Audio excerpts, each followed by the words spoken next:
안 피곤하세요? 괜찮으세요? 사실 이렇게 하루 종일 앉아 계시는 게 참 대단한 일입니다.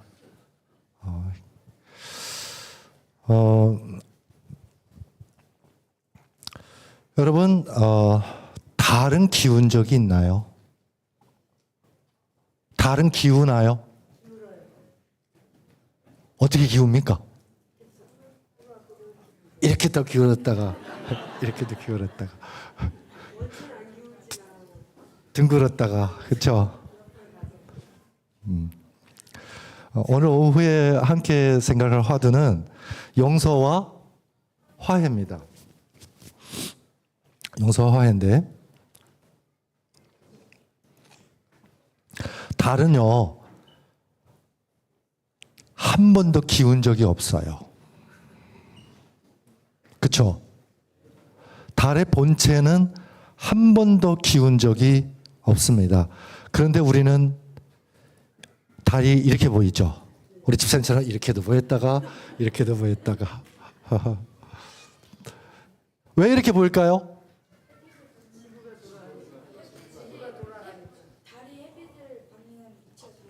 잠깐만 인터뷰 좀 해야지.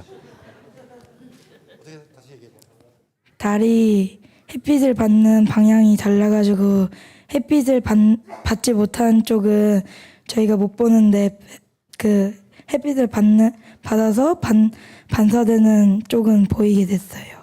박수 한번 쳐주세요. 정답인지 아닌지 나도 몰라요. 하여튼 이렇게 답하는 용기가 참 좋은 것 같아요. 그렇죠? 네, 좋은 것 같아요. 여러분, 달이 이렇게도 보이고 저렇게도 보이는 이유는 우리가 달을 보는 시공간이 다르기 때문에 그렇습니다. 그렇죠? 그러면 제가 진술합니다. 보름달은 둥글다. 이 진술 맞습니까? 틀립니까? 맞는 서술이에요? 틀린 서술이에요? 맞는 서술이죠. 그러면은 금음에는 달이 기운다. 맞는 서술입니까? 아닙니까? 맞는 서술이죠. 근데 똑같은 달에 대한 서로 다른 서술, 그걸 뭐라고 하는지 아세요? 그걸 일리 있다라고 얘기합니다. 야, 네 말이 참 뭐가 있다? 이게 칭찬일까요? 칭찬 뒤에 욕일까요? 우리 칭찬인 것처럼 생각하지만은 사실은 칭찬으로 포장된 욕이에요. 왜 너는 1, 2만 알고 9리는 아직 몰라, 그 얘기예요. 참 일리 있네. 그 얘기는 무슨 얘기냐면 너의 진술은, 너의 서술은 부분적으로는 아니면 한시적으로는 옳다, 그 얘기입니다. 여러분, 이렇게라도 상대방을 인정해 주는 게 얼마나 고마운 일입니까? 제가 살면서 경험한 건데요. 누군가 칼을 빼고 저한테 덤비는 경우가 있어요. 저도 칼을 빼면은 뭐밖에 안 남아요? 격투밖에 안 남아요. 칼 뺀 사람이 무사잖아요. 전사잖아요. 그러면 저도 칼 빼면 저도 똑같은 뭐가 되죠? 전사가 돼요. 전사의 결말은 전사예요. 그렇죠? 그래서 베드로가 예수님을 지킨다고 칼 뺐습니까? 안 뺐습니까? 뺐죠. 그때 예수님이 하신 유명한 말씀. 칼을 뉴집 아들이에요, 이거. 다시 어떻게 한다고? 칼을 칼집에 넣어라.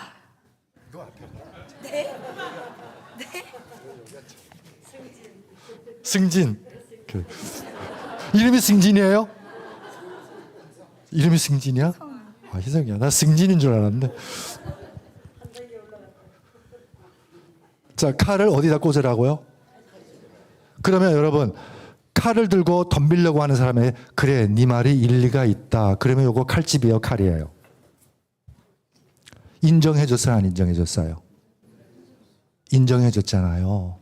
그러니까 되게 무섭게 칼 빼들고 덤비는 사람은요, 사실은 우리랑 싸우러 온 사람이 아니에요. 우리의 인정을 받고 싶은 사람이에요. 아시겠죠? 막 이렇게 날카롭게 다가오잖아요. 그런 사람은 우리랑 싸우러 온 사람이라고 착각하지 마세요. 싸우러 오지 않았는데 내가 그 사람이 싸우러 온 줄 알고 착각하고 나도 칼 뽑는 순간 싸움이 되는 거예요. 이해되셨죠? 칼 들고 온 사람한테 뭐를 들어라? 칼집을. 뽑은 칼을 칼집으로 도로 돌아가게 하는 사람이 전사가 아니고 무슨 사? 전사가 아니고 무슨 사? 도사. 여러분, 전사예요, 도사예요? 네, 우리 장로님, 전사십니까, 도사십니까? 도사입니다. 박수. 박수. 싸워요, 안 싸워요? 싸울 일이 있습니까, 없습니까? 없어요. 인정해요. 그래, 그럴 수도 있지. 그렇구나. 따라해보세요. 그렇구나.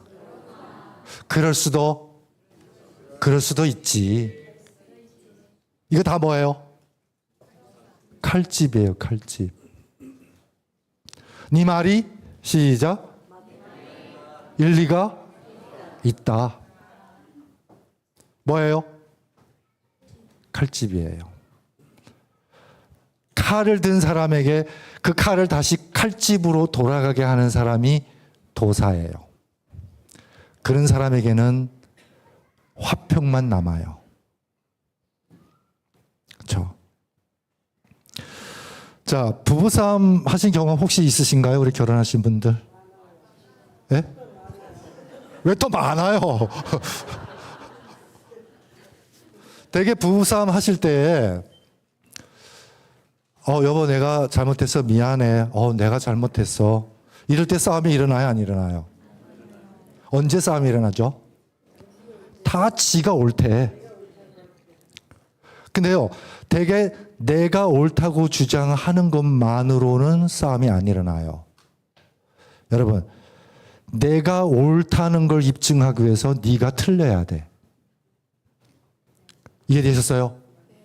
그러니까 내가 옳기 위해서 네가 틀려야 되니까 나는 자꾸 그 사람의 장점을 봐요. 아니면 없는 흠집도 만들어내서 그 사람이 설 자리가 없어야 돼요. 그러면 여러분 저를 벼랑 끝으로 여러분들이 몰았어요. 지금 저거 벼랑에 떨어져요. 더 밀면 그러면은 손가락 하나도 빼서 같이 내려가려고 해요. 손톱이라도 하나 빼서요. 그래서 벼랑 끝에 선 사람 밀지 마세요. 남자들이 잘못하면은요, 여성들이 이렇게 여성한테 와가지고 여보 미안해, 아니, 나 잘못했어 이렇게 I am sorry 사과하기가 쉬워요, 안 쉬워요? 너 해봤어? 안 쉽대.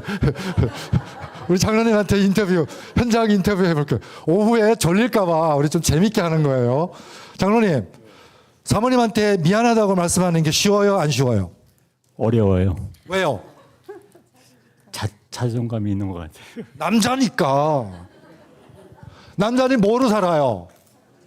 면피로 살잖아요. 자존심. 그러니까 현명한 여인은 남자의 뭐를 세워주는 사람이에요? 자존심을. 그럼 어리석은 여자는요?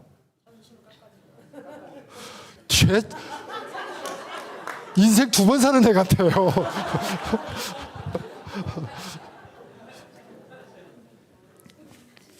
그렇죠? 자, 그러면 여러분, 남자가 미안해 하면은 여자가 바로 어떻게 해야 돼요? 카피트 깔아줘야죠. 나한테 미안. 그게 진심이, 그때 진심 따지면은, 그러면은 게임은 끝난 거예요. 그렇죠? 당신, 그게 진심이야? 이렇게 하면 남자들, 에라 모르겠다. 이렇게 되는 거예요. 내가 바닥까지 내려왔는데, 거기서 진심을 따지니까 이 여자랑 소통된다고 생각해요? 안 된다고 생각해요? 그때는 진심이든 가심이든 일단 카페트 깔아주고 내려오게 해야 돼요. 아시겠죠? 그래 여보? 나도 생각이 짧았어. 나도 말이 좀 거칠었어. 이렇게 한 발 서로 딱 물러서면은 여러분 거기에 생긴 공간을 여유라고 얘기해요. 나도 한 발 물러섰죠. 남자가 미안해 하니까 한 발 물러섰어요, 안 했어요? 그럼 여자가 나도 아까 좀 흥분했어 하면 물러섰죠. 양쪽에서 딱 물러서면은 거기에 길이 생긴다는 거죠. 그걸 뭐라고 한다고요? 여유. 우리 삶 각박하잖아요. 여유가 필요합니까? 안 합니까? 필요해요. 그 여유는 어디서 생긴다고요? 말 한마디에서 생겨요. 그 말 한마디는 어디서 생긴다고요? 마음에서, 마음 씀씀이에서 생긴다는 거죠. 그렇죠? 그러니까 결국 우리가 성경 배우고 교과 공부하고 말씀 듣고 이렇게 머리에 잔뜩 넣어갔죠. 여러분 머리에 잔뜩 넣어간 거는 아무 쓸모 없어요. 왜? 이틀 지나면 다 까먹어. 그게 어디로 들어가야 되죠? 삶 속으로요. 그래서 말씀이 뭐가 됐다고 성경은 말씀하시죠? 육신. 그 육신을 삶이라고 한번. 삶. 근데 그 삶이 어디서 제일 많이 구현되냐면은 어디예요? 부부 사이예요. 어디라고요? 부부 사이. 제가 목회를 하다가 어느 순간 문득 깨달았어요. 나의 목회는 가정이다. 밖에서 아무리 전도하고 사역해도 가정이 황폐되고 무너지면 밖에 거는 다 모래 위에 진 모래성이라는 거예요. 뒤늦게라도 그걸 깨달은 게 참 다행이라고 생각합니다, 저는요. 자, 이야기는 길어지니까 여러분 저기 지금 무슨 글자가 써져 있어요? 자, 곰으로 보이는 사람 손 들어보세요. 곰. 곰 손 들어보세요. 자, 문 손 들어보세요. 그럼 곰파, 문파가 나눠진 거예요, 벌써. 그렇죠? 벌써 우리 교회에 곰파, 문파가 나눠진 겁니다. 여러분 왜 곰으로 보이죠? 내가 여기 서 있으니까, 이쪽에 서 있으니까 곰으로 보이는 거예요. 여기 서 있는 걸 입장이라 그래요. 입장. 자, 반대편에 서 있으면은요. 문으로 보이죠? 뭐가 다르기 때문에? 입장이 다르기 때문에. 근데 똑같은 상황, 똑같은 문제를 직면했을 때에 이거에 대한 해독이 다를 뿐이에요. 해석이 다를 뿐이에요. 상황은 똑같은 상황이고 문제는 똑같은 문제라는 거예요. 근데 다르게 해석되죠. 맞죠? 그러면 여러분 문이 틀려요? 곰이 틀려요? 자, 그러니까 여기서 우리가 늘 하는 얘기, 다르지만 틀리지 않다. 근데 우리는 다른 거를 뭐라고 얘기해요?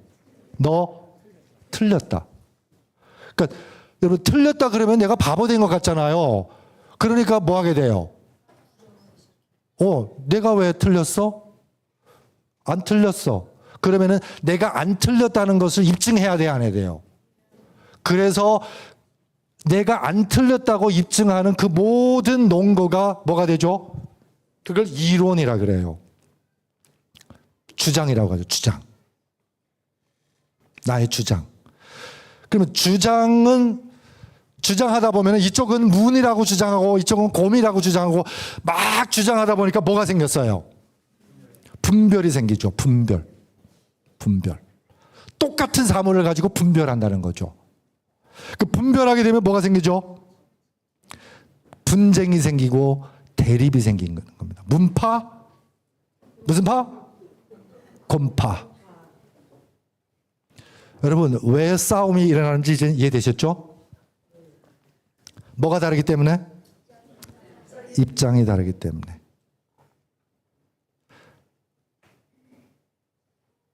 그래서 나와 주장이 같은 사람끼리 모아요, 안 모아요? 모읍니다. 야, 모여라. 그래서 양쪽이 힘이 비슷할 때는, 서로 이론이 비슷할 때는 이제는 상대방을 꺾기 위해서 내가 옳다는 걸 주장해요, 상대방이 틀렸다는 걸 주장해요. 상대방이 틀렸다는 걸 주장해요. 그래서 틀린 거 안 나오면은 흠집이라도 내서 어떻게 해요? 틀렸다는 걸 입증합니다. 여러분, 바리새인들의 의는 다른 사람의 불의 위에 세워진 거예요. 그들의 의가 크면 클수록 그들의 의를 받들고 있는 불의도 그만큼 두터워진다는 거죠. 한마디로 전봇대를 높이 세우면 높이 세울수록 그림자도 더 짙게 길게 따라온다는 거예요. 우리가 주장하는 의, 우리가 주장하는 옳음, 만약 상대방의 그름과 상대방의 불의 위에 세워졌다면은 그것은 뭐예요? 또 다른 대립이라는 거죠. 또 다른 대립이요. 대립의 극치는 뭐죠? 대립의 극치는 대적입니다. 대적. 적이 되는 거예요. 여러분, 이 세상에 죄가 가져다 준 가장 비극이 뭐냐면은 형제끼리 반목해서 뭐가 되는 거죠? 원수가 되는 겁니다. 제가 네 자녀를 둔 아버지로서, 아빠로서 제일 흐뭇할 때가 이렇게 득창하고 공부 잘하고 그럴 때 아니에요. 언제일까요? 똑똑해. 너 집에 형제 몇이야? 형제 몇 명이야? 남매 있어요. 누나 한 명이요. 누나랑 친해? 아니요? 왜 이렇게 당당해 너는? 누나랑 몇 살 차인데? 3살이요. 3살? 네, 3살이요. 하늘 같은 누나야, 3살이면. 그치? 너는 몇 명인데? 형 2명이요. 너 더 세다. 형들이 잘해줘? 아니요. 질문한 내가 바보지. 자, 그러면 어떻게 해야 이 대립이 조금 풀릴 수 있는 길이 생길까요? 네? 그래서 옛날부터 우리는 이런 말이 나와요. 뭐죠? 역지, 사지. 역지는 뭐를 바꾸라는 거죠? 입장을 바꾸라는 거. 입장을 바꿔서 뭘 생각하라는 거예요. 여러분, 지금 너 나와봐. 나와봐. 그치? 자, 우리 승진이 아니지? 희성이. 희성이랑 저랑 입장이 지금 서로 다르죠? 자, 역지사지. 뭐가 보일까요? 희성이가 보여요? 아니면은 그 자리에 섰던 내가 보여요? 희성이의 자리에 와서 희성이가 보여요? 희성이 원래 내 자리죠? 원래 그 자리에 섰던 내가 보여요? 자, 보세요. 희성이가 지금 나의 주장으로 갔잖아요. 그러니까 희성이의 입장에 와서 희성이를 보는 게 아니라 그 주장을 했던 내가 보이는 거예요. 자, 다시 돌아옵니다. 원래 자리로. 제가 지금 희성이 보여요? 안 보여요? 역지사지 안 해도 상대방은 항상 보입니다. 누가 안 보여요? 내가 안 보이는 거예요. 그래서 제일 어리석은 거는 남을 못 보는 게 아니라 누구를 못 보는 거예요? 나를 못 보는 거예요. 그 반성은 뭘까요? 남을 보는 거예요? 나를 보는 거예요? 그러면 입장을 바꿔서 누구를 본다? 그 자리에 섰던 누구를 보는 거예요? 나를 보는 거예요. 고마워, 희성아. 나중에 선물 줄게, 끝나고. 자, 역지사지, 상대방의 입장을 이해하는 게 아니에요. 그 전에 입장이 유일한 입장이라고 고집했던 내가 보이는 거예요. 반성이죠. 자, 여러분, 우리 다 얼굴 가지고 계시죠? 남의 얼굴은 우리 잘 봐요, 못 봐요? 눈곱 꼈다, 고춧가루 묻었다 다 보이잖아요. 누구 얼굴 못 봐요? 그래서 따라해 보세요. 다른 사람의 표정이 나의 얼굴이다. 이해되셨어요? 내 얼굴 보고 그 사람의 표정이 일그러졌어요. 그게 그 일그러진 그 사람의 표정이 나의 거울이라는 거죠. 그 마누라가 맨날 투정하고 맨날 불평하고 맨날 인상 쓰고 있으면은 그런 마누라가 미워요? 아니면 그 마누라가 내 얼굴인 거예요? 내 얼굴이죠. 문제가 누구한테 있다는 거예요? 그러면은 그런 얼굴을 웃는 얼굴로 바꿔주는 게 능력이라는 거죠. 어떻게 바꿔주면 될까요? 여러분 혹시 발레 본 적 있으세요? 발레? TV에서나 아니면 공연 보신 적 있어요? 여러분 발레리노가 발레리나를 높이 치켜들어요? 아니면 발레리나가 발레리노를 높이 치켜들어요? 여러분 발레리나가 발레리노를 치켜들면은 그건 발레가 아니고 개그예요. 개그 콘서트예요. 그렇죠? 얼마나 웃겨요. 근데 여러분 발레리노가 발레리나를 높이 치켜들었을 때 그 제일 높은 곳에서 발레리나가 제일 아름다운 모습을 펼쳐요, 안 펼쳐요? 펼치죠. 근데 여자가 제일 아름다울 때는 누가 제일 힘들 때예요? 근데 높이 치켜드는 거 그게 힘든 게 아니고 힘든데 힘든 티를 못 내는 게 힘든 거예요. 우리 남성분들 어떻게 마음이 좀 안 와닿습니까? 나는 힘들어 뭐 하는데? 죽겠는데 그걸 티를 못 내요. 괜찮아 나 괜찮아요 뭐. 그렇죠? 그러면 여러분 발레리노가 힘껏 치켜들어서 아름다움을 한껏 뽐내고 그 다음에 무대에서 내려오면은 철이 있는 발레리나는 발레리노한테 뭐라고 얘기할까요? 수고했어. 나를 이렇게 예쁘게 높이 아름답게 들어줘서 땡큐.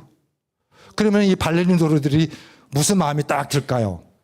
다음에 내가 죽을 힘을 해서 더 높이 들어줘야지. 그 마음 들까 안 들까요? 들죠. 근데 여자가 내려와가지고 뭐라, 남은 이까지 들었는데 너는 왜 여기밖에 못 들었어? 그렇지? 남은 이렇게 들고도 태어났는데 너는 왜 씩씩거려? 그러면 남자들이 무슨 생각들, 발레리노들이 무슨 생각 들까요? 에이씨 몰라. 다음에 그냥 그냥 바닥에다 뭐예요? 내동댕이 칠 거야. 그러니까 깨지는 거예요. 뭐가요? 분위기. 여러분 가정은 분위기예요. 정말 분위기예요.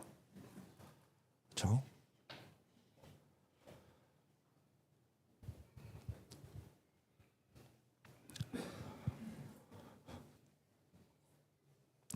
자, 그림 보이십니까? 이게 뭐죠? 이 고사성어 아세요? 이 이야기는 다 아시잖아요. 그렇죠? 지금 파가 몇 개 생겼어요? 뭐요? 뱀파, 카페트파, 창파, 나무파, 벽파, 녹금파. 왜 생겼어요?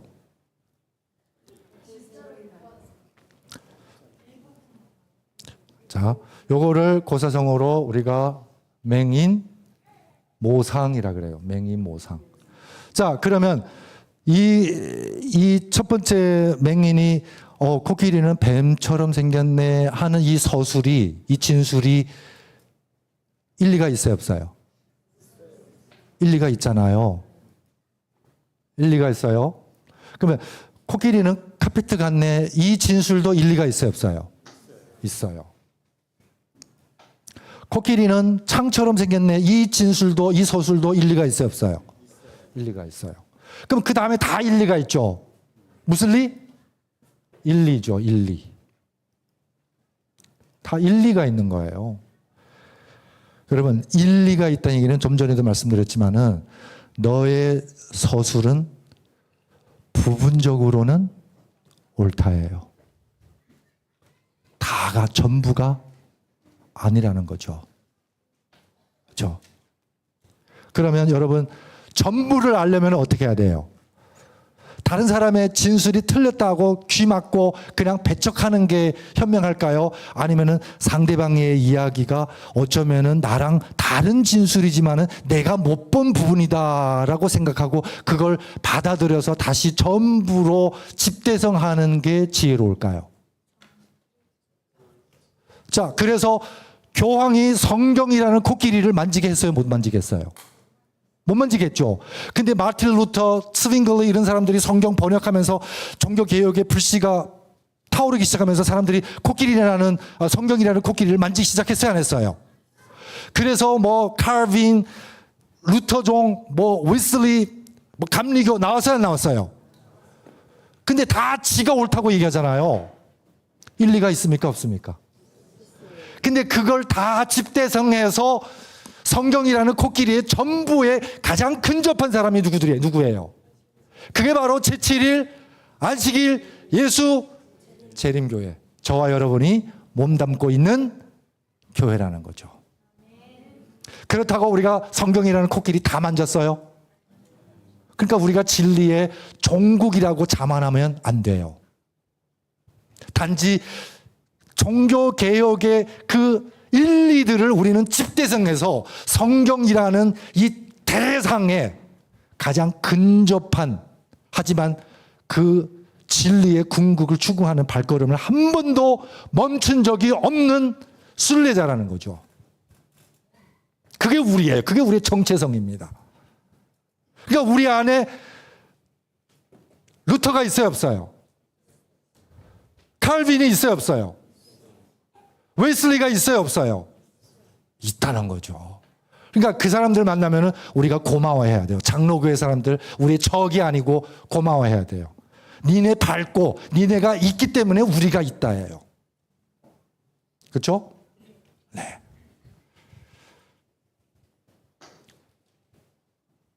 그래서 여러분 시간이 다 됐네요.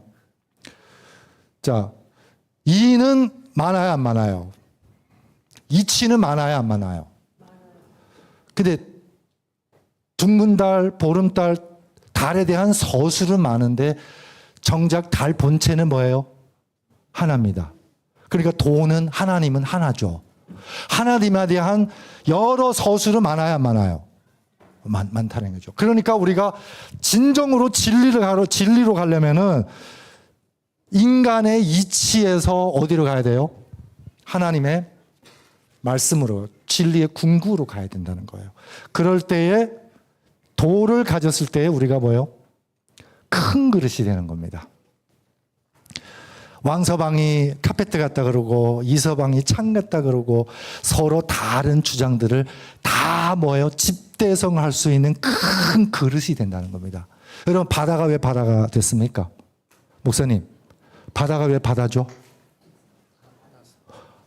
다시 한번 말씀 주세요. 다 받아서. 박수 쳐주세요. 역시 우리 남원주 교회 목사님들의 영성이 아주 탑입니다. 따라해보세요. 바다는 모든 것을 받아주기 때문에 바다다.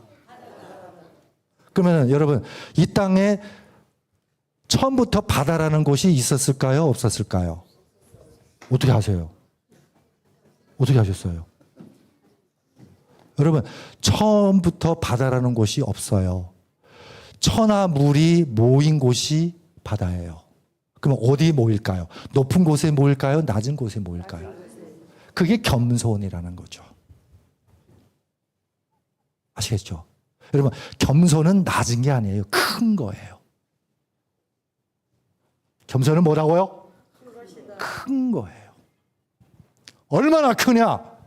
하늘만큼, 땅만큼 커요. 여러분, 땅은 하늘을 받들고 살아요? 아니면 하늘이 땅을 감싸고 살아요? 집사님, 크게 얘기해 보세요. 뭐라고요? 땅이 하늘을 받들고 삽니다. 집에서 누가 누구를 받들고 사세요? 부인이 남편을 받들고 살아야 됩니다. 이게 설득이 됩니까, 지금? 이게 설득이 21세기에 AI 시대에 이게 통하냐고요. 여자는 갈비뼈 하나 갖다 만들었잖아. 그러니까 우리가 이게 여기서부터 이게 생각이 이게 틀을 깨야 되는 거예요. 여러분, 땅이 하늘을 받들고 사는 게 아니에요. 하늘이 땅을 감싸고 사는 거지. 그럼 우리 동양에서 남자는 뭐라고 얘기해요? 그러니까 에헴 하면서 여자들이 자기 뭐하라고 그래요? 받들라고 하죠. 그거 다 잘못된 생각이에요. 진짜 하늘은 땅을 뭐 한다고요? 그 진짜 남자는 뭐 하는 사람이에요? 이제 지금부터 이런 거 다 공부해가지고 나중에 어떻게 되려고. 나 40에 깨달은 걸 얘는 14살에 깨닫는 거예요. 큰일 났어, 큰일 났어. 그쵸? 그러면 남자답다는 게 뭐예요? 남성답다는 게. 커야지. 등치만 커서 안 돼요. 하나님께서 남자 만들 때에 여자보다 사이즈가 커요, 안 커요? 작아요? 그러니까 여자가 작죠? 남자가 한 사이즈? 커요. 왜 커요? 하늘이니까. 감싸라고. 남자 중에 제일 쫀쫀한 게 어떤 남자인지 아세요?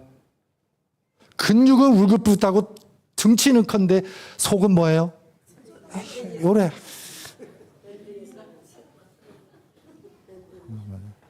그런 분하고 살면 여성들 어때요? 설마 본인 상황 아니시죠? 농담입니다.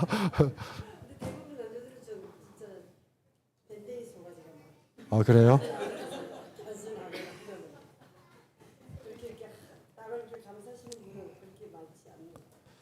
자, 우리 남원주 교회의 남성들은 다 하늘 같은 분들이에요. 그래서 우리가 그 남자의 남편을 부라고 하잖아요. 부군이라고 하잖아요. 여러분, 부자 어떻게 써요? 하늘보다 한 꼭지점 올라갔어요, 안 올라갔어요? 하늘 천자에다가 한 꼭지점 더 올라가면 남편 부잖아요. 그러니까 남편은 하늘보다도 뭐예요? 한 꼭지점 큰 존재예요. 그래서 여러분, 우리말에 어린이라는 말 있죠. 어린이. 어린이는 뭐냐면 어리 여린 사람이에요. 어리다. 그러면 어른은 뭘까요? 어리 큰 사람이에요. 어리 큰 사람. 그러면 우리가 우리말에서 사람을 가장 높이는 낱말 중에 하나가 뭘까요? 이 어르신.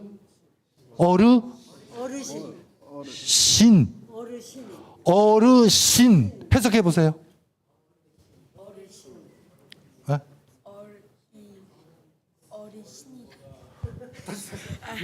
얘 뭐야 얘? 선생님, 목사님 해주세요. 어리신이다. 박수 쳐주세요. 예, 아무래도 데리고 가야겠어요. 삼육대학 신학과로 바로 입학. 그렇죠? 커서 누구의 경지에 간 사람이에요? 인간에 대한 최고의 호칭입니다. 우리 남원주 교회는 어르신들이 많습니까? 아, 좋은 교회예요. 어르신들은 요것 마음에 안 들고 저것 뭐라 그러고 그런 사람은 어르신이에요, 꼰대예요? 꼰대잖아. 어르신은 뭐예요? 다 감싸줘요, 안 감싸줘요? 찌똥이에요, 아니면 보자기예요? 보자기예요. 다 감싸주고 말랑말랑하고, 그쵸? 화평케 하고 지혜롭다는 거죠. 자, 그래서 여러분, 뭐가 들어와야 우리가 큰 그릇이 됩니까? 뭐가 들어와요? 말씀이 들어와요. 말씀이 들어와야 우리가 누구를 닮는다고요? 하나님을 닮잖아요. 그래야 우리 말씀이 들어와야 우리 커지죠. 그리고 그 누구의 경지까지 간다고요? 하나님 닮은 경지까지 가나. 그러면 하나님은 우주를 창조하신 하나님이시죠. 천지가 아니고. 그러면 하나님 닮은 사람의 마음은 적어도 얼마나 커야 돼요? 우리의 아버지는 우주만큼 큰데, 우주보다 큰데, 그러면 하나님 닮은 자녀들은 얼마만큼 크면 될까요? 우리 집사님인지 장로님이신지. 하늘만큼 커야 되지 않겠습니까? 적어도 하늘만큼. 맞습니까? 여러분, 하늘만큼 크면은, 여러분, 그게 용이에요. 그게 용서할 때 용이에요. 그릇 용자. 그쵸? 이게 작은데 뭘 용서해요? 여기 작은데. 그러니까 진정한 용서는 내가 너 용서했어 이게 아니고 뭐예요? 말씀으로 이게 뭐 해야 돼요? 집사님, 장로님이신가? 장로님, 분위기 좋은데 우리 나눠서 하지 말고 2시간 좀 이어서 해가지고 빨리 끝냅시다.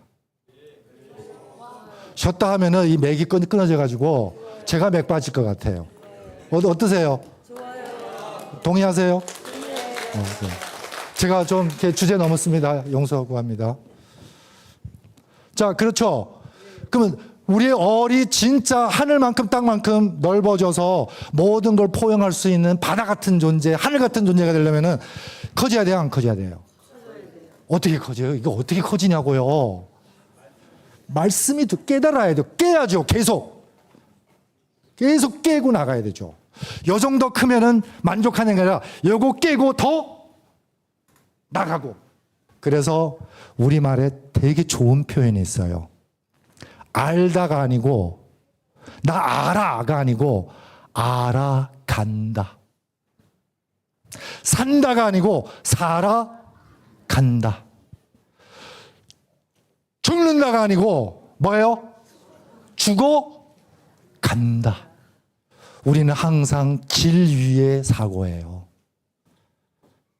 늙다가 아니고 뭐예요? 늙어. 이거는 우리말에만 있는 표현이에요. 영어에도 없고 중국어에도 없어요. 우리 민족의 사고는 어떤 사고라고요? 길 위의 사고예요. 그럼 그리스도인의 사고는 어떤 사고여야 돼요?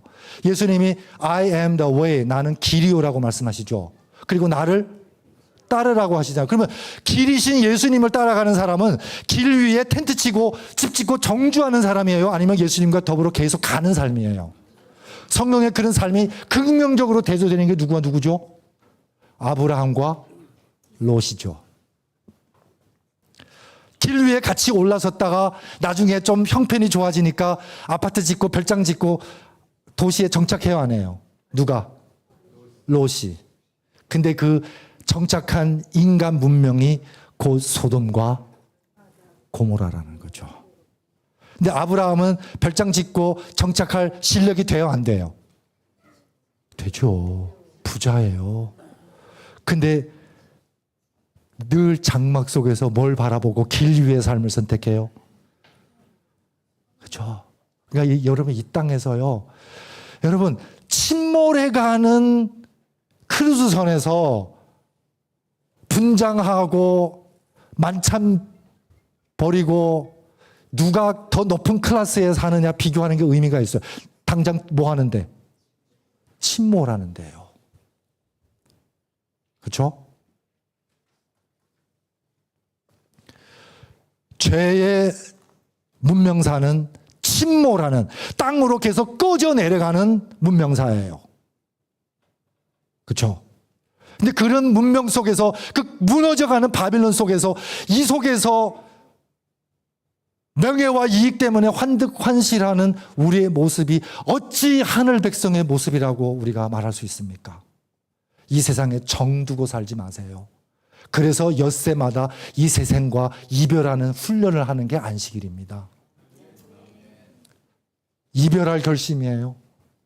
단칼에 안 되니까 어떻게 해요? 매주 와서 세상과 빠이빠이 하는 연습하는 게 안식일입니다. 그렇게도 볼 수 있다는 거죠. 자, 그래서 여러분 서자 보면은 이 큰 그릇이 우주심이고 하나님의 마음이죠. 서자 보면은 여심이에요. 여심. 여심, 여자의 마음이 아니고 내 마음 같다. 그래서 우리가 내 마음 같아서는 이런 말 해야 하네요. 내 마음 같아서는. 여러분 성경에 예수님이 이런 비유를 해요. 어떤 사람이 어마어마한 빚을 졌어요. 몇 대 갚아도 못 다 갚는 빚을 진 사람이 나와서 주인한테 울고불고 사정합니까? 안 합니까? 그래서 탕감 됐어요? 안 됐어요? 됐죠? 근데 나오자마자 누구 맥살 잡았어? 500데나리온 빚진 사람 맥살 잡았죠? 자, 이 친구는요, 하나님을 감동시키는, 주인을 감동시키는 데는 성공했어요. 근데 본인은 감화 안 됐어요. 여러분, 예배의 핵심은 우리가 섬기는 하나님을 감동시키는 게 목적이 아니에요. 우리가 감화돼야지. 우리가 찬양하고 예배드리고 뭐 폼 잡고 매너리즘 빠지고 아무 소용없어요. 우리가 우리의 주인을 감동시키는 건 아무 의미가 없어요. 우리가 뭐 해야 돼요? 감화돼야지. 이 사람은 주인은 감동시켰지만 본인은 감화 안 된 거예요. 그러니까 그 마음 가지고 누구 대하는 거죠? 형제 대하는 거죠. 그 사람을 하나님은 악하다고 얘기합니다. 그래서 이 땅에서 우리가 용서치 않으면 하늘에서도 용서함을 못 받는다고 예수님 말씀하십니까? 그 말 무슨 말씀이에요? 우리가 형제를 용서 못했다는 것은 하나님의 용서에 우리가 한 번도 감동되고 감화되지 못한 사람이라는 반증이죠. 하나님의 은혜에 한 번이라도 감동하고 한 번이라도 감화된 사람이라면 형제를 그런 마음으로 대할 수 있을까요? 내 마음은 이미 감동되고 감화된 마음인데 내 마음 같아서는이죠. 내가 사람을 어떻게 대하느냐 내 마음 같아요. 내 마음 같다는 거죠. 예수님 마음 같으면은 우리가 사람을 누구처럼 대할까요? 예수님처럼 대합니다. 내 마음이 아직 악하고 아무리 잘 포장되어도 그 본성이 악하고 그 본심이 아직 덜 감동되고 감화됐다면은 그게 사람 대하는데 바로 나타납니다. 바로 나타나요. 따지고 계산하고 그죠? 흠집내고 비판하고 원망하고 이런 것들이 나온다는 거죠. 그거는 예수님의 마음이 아니고 사탄의 마음을 닮은 거죠. 얼마 전에 중국에 이런 뉴스가 전 국민을 울지도 웃지도 못하게 했던 뉴스가 있어요. 한 아버지가 중국은 이제 산하 제한해가지고 애가 한 명이었잖아요. 지금은 풀렸지만 9살 난 아들이 크면 클수록 자기를 안 닮은 거예요. 여러분 아들이 아빠 안 닮을 수 있어요 없어요? 외탁할 수 있잖아요. 외탁할 수 있잖아요. 그렇죠? 그러니까 나 안 닮았다고 그 아들을 부정 안 해요. 맞습니까? 그거 용납돼요. 안 닮은 거. 근데 옆집 아저씨 닮아가는 거는 용납 못 해요. 무슨 말씀인지 이해되세요? 여러분 우리가 하나님 안 닮는 거 하나님 용납하셔요. 근데 옆집 아저씨 사탄 닮아가는 거는 하나님 용납 못 하신다는 거예요. 그래서 이 아저씨가 몰래 뭘 검사할게요? DNA 검사했더니 아닐세나 생물학적으로 아무 연관이 없대요. 그러면 이 딱 DNA 보고 가지고 아내한테 와가지고 증거를 딱 내미니까 아내가 이실직고 해야 돼요, 안 해야 돼요? 해야죠. 옆집 아저씨랑. 이 가정이 깨져요, 안 깨져요? 깨져요. 여러분, 그래서 주여 주여 하지만 아빠 아빠 부르지만 여러분 DNA 자체가 다른 사람들이 있다는 거죠. 그래서 조사 심판이 필요한 거예요. 마지막 DNA 검사를 한번 해야 돼요, 안 해야 돼요? 해야 돼요. 왜? 주여 주여 하면서 맨날 아들 행세를 했는데 클수록 누구 닮아가요? 옆집 아저씨 닮아가는 거예요. 그 옆집 아저씨 닮으면 우리의 꼴이 어때요? 미워하고 욕심내고 그렇죠? 이기적이고 믿으면 믿을수록 이렇게 가는 사람 주변에 혹시 있나요? 예? 없으세요? 다행입니다. 다행입니다. 제 주변에 간혹 그런 사람 나와요. 그러면은 무슨 검사 한번 해야 돼요? 예, 조사 심판 한번 해야죠. 해야죠. 얼마나 큰 비극입니까? 그렇죠? 우리가 교회에 앉아서 주여 주여 하지만은 결국 누구를 닮아가고 있는지, 이 세상을 닮아가고 있는지, 정말 하나님을 점점 닮아가는 어르신이 되어가는지 우리가 한번 생각해 볼 필요가 있다는 것입니다.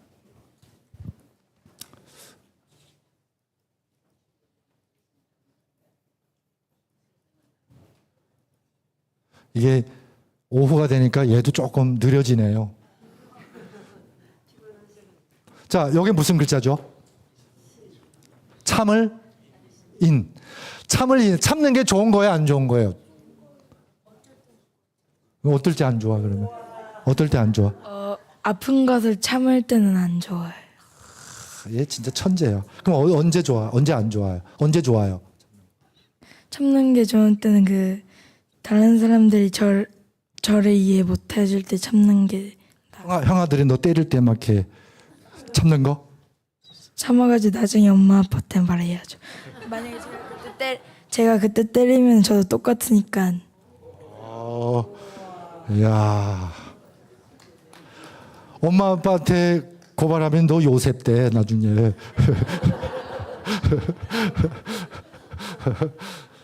자, 참을 일자를 우리가 풀어보면 마음에 뭐 꽂고 있는 거예요.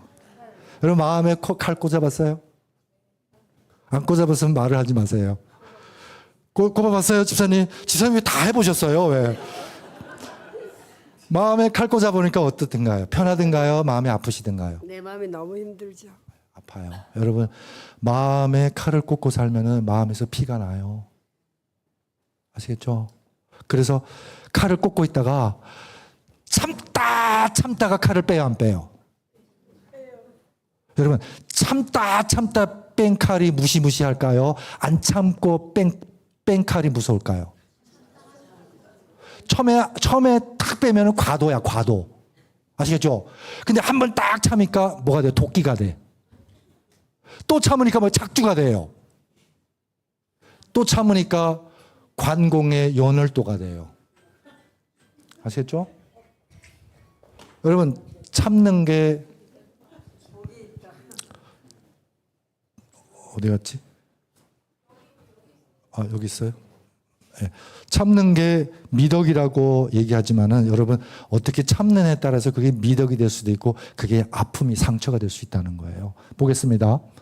주여, 다 같이 읽어보겠습니다. 시작. 주여, 형제가 내게 죄를 범하면 몇 번이나 용서하여 주리까? 7번까지 하오리까? 누구 얘기예요? 베드로. 여러분 유대인들은 몇 번 용서하죠? 관습상? 3번이요.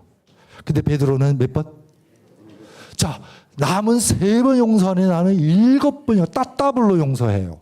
경지가 높아요, 안 높아요? 근데 베드로가 딱 이렇게 얘기하면은 예수님이 좀 인정해 줄 줄 알았는데 예수님의 답은 베드로로 하여금 한숨 나오게 해요. 뭐라고 답했죠? 몇 번? 자, 계산해봐요. 몇 번? 490번. 자, 그러면은 487번, 488번 이렇게 계산하고 있으면 무서워요, 안 무서워요? 뭐만 기다리는 거예요? 490번만 기다리는 거야. 너 죽었어. 여러분 이런 사람이 더 무섭다는, 뭐 갈고 있는 거예요? 칼을 갈고 있는 거죠. 여러분 내가 용서 못한다는 것은 마음에 미움이 있다는 얘기예요, 없다는 얘기예요? 그러면 예수님은 칼을 갈지 말라고 얘기해요? 미움 자체를 뿌리 뽑으라고 말씀하세요? 어떤 사람이 삼척 장검을 사가지고 갈고 있는 거예요. 지나가는 사람이 물어요. 왜 칼 갑니까? 왜 검을 갑니까? 그랬더니 아버지를 죽인 원수를 원한을 갚기 위해서요. 3개월 뒤에 갔더니 아직도 뭐 하고 있어요? 갈고 있는 거예요. 왜 아직도 갈고 있냐? 그랬더니 아직 덜 날카로워서요. 그랬더니 삼척이 2척이 된 거예요. 3개월 뒤에 또 갔더니 아직도 뭐 하고 있는 거예요? 갈고 있는 거예요. 그랬더니 삼척이 이제는 1척이 남은 거예요. 1년 뒤에 갔더니 뭐예요? 뭐만 남았어요? 검은 다 갈아서 없어지고 뭐만 남았어요? 자루만 남은 거예요. 그랬더니 야, 검을 다 날려버렸는데 뭐로 원수 갚냐? 그랬더니 내 원한은 다 갚았나이다. 1년 동안 내 마음의 미움을 갈아 없앴노라. 여러분 490번 뭔지 아시겠죠? 490번은 상대방을 향해서 한 번, 두 번 이렇게 세라는 거 아니에요. 그래서 내가 490번 대기만 해봐라. 그냥 넌 죽었어. 이게 아니고 내 마음의 미움을 갈아 없애라는 거예요. 한 번 안 되면 몇 번? 2번. 2번 안 되면 10번. 그게 몇 번 될 때까지? 400. 여러분 70의 7은 유대인들에게는 실수가 아니에요. 실제적인 숫자가 아니라는 거죠. 무슨 얘기인지 아시죠? 이게 인간이 갈 수 있는 극한이라는 얘기예요. 자, 그러니까 우리가 인생을 살면서 나를 490번이나 괴롭히는 사람 있나요? 여러분 직장에서 나를 괴롭히는 상사 만나요? 안 만나요? 요즘 MZ세대들 나 괴롭히면은 참고 일해요? 아니면 사표 던지고 나가요? 나가잖아. 그렇게 어려운 공무원도 뭐예요? 던져. 그렇게 어렵게 들어간 대기업 뭐예요? 던져. 그러니까 나를 490번 괴롭힐 사람 없어요. 제가 가만 생각해 보니까 저를 490번 괴롭히는 동안 제가 먼저 죽든지 그 괴롭힘에 아니면 그 사람이 죽든지 그랬을 거예요. 그럼 이 땅에서 나를 490번 괴롭힐 수 있는 사람 과연 존재할까? 가만 생각해 봤더니 있어요. 누구게요? 왼수. 우리 집에 왼수.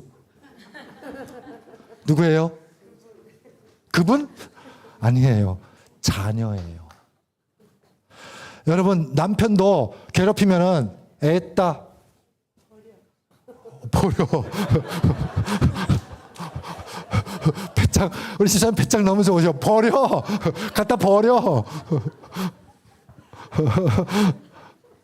자 여러분 갈라설 수 있어요 없어요? 더 이상 너의 괴롭힘 안 나가겠다. 그럴 수 있잖아요. 요즘 세대를 뭐 그건 뭐 그냥 갈 수 있는 거잖아요. 그렇죠? 근데 자녀는 버려요 못 버려요? 괴롭히면은 여러분 자녀가 괴롭힌 거는 여러분이 노트에다가 다 적어야 안 적어요? 몇 월 며칠 나 이렇게 괴롭혔다. 참아야지. 또 몇 월 며칠 괴롭혔으니까 참아야지. 그런 원한 책 갖고 있는 분 한번 손 들어보세요. 있었는데 잃어버려서 잘 잃어버렸어? 그런 원한 책 갖고 계신 분 없죠? 왜요? 왜 없어요? 왜 기록 못해요? 자녀들의 실수는 잘못은 미리 다 용서한 거예요.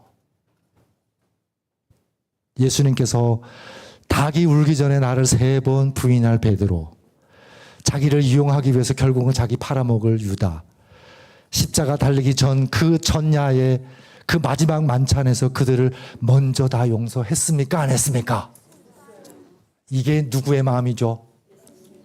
부모의 마음이라는 거죠. 오직 부모만이 가질 수 있는 마음. 100번이 아니라 1000번 나를 득죄해도 부모는 자녀를 용서할 수 있어요. 왜? 왜요? 내 새끼니까. 나의 생명은 이미 그를 뭐 한 거예요? 다 감싸하는 거예요. 포용한 거죠. 내가 그보다 커야 되니까. 그래야 내가 이 아이를 위해서 그가 성장할 수 있는 시간과 공간을 내줄 수 있으니까. 그래서 여러분 부모들이 자꾸 자녀 뒤에 쫓아다니면서 공부해 이렇게 닥달하면은요 애들이 붙을까요? 도망갈까요?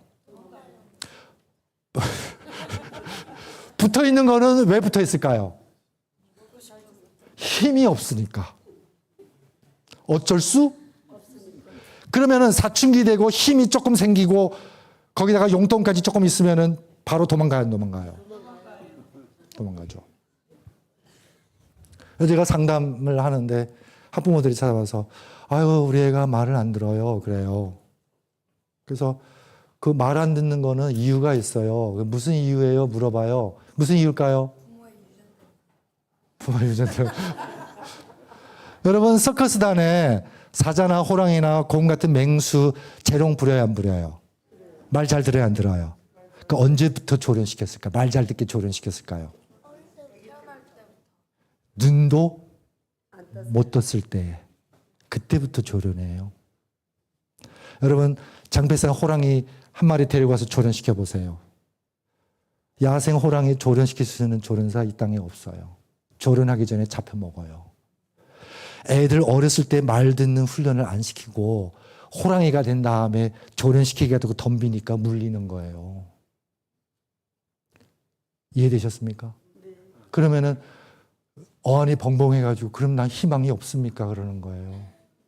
그래서 하나님께 맡겨야 합니다. 내 힘으로 안 되니까. 내가 할 수 있는 찬스를 이미 뭐예요? 다 놓쳤으니까.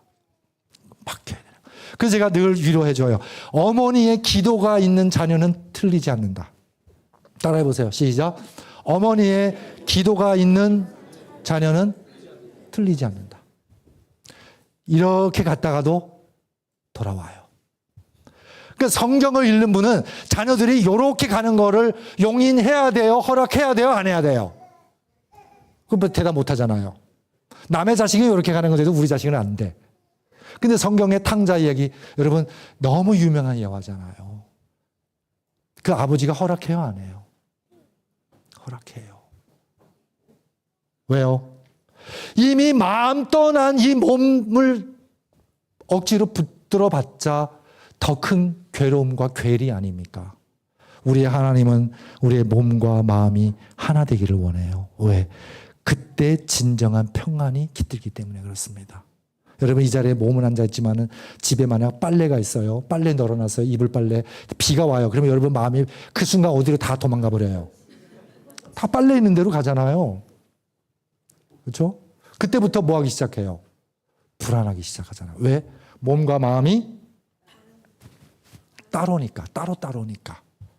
진정한 평안은 몸과 마음이 하나일 때. 그래서 탕자의 마음은 벌써 집 나갔어요? 안 나갔어요? 나갔잖아요. 아버지가 그걸 알아요. 그래서 탕자 집 나가는 것을 허락합니다. 왜? 네 마음을 찾으러 가라.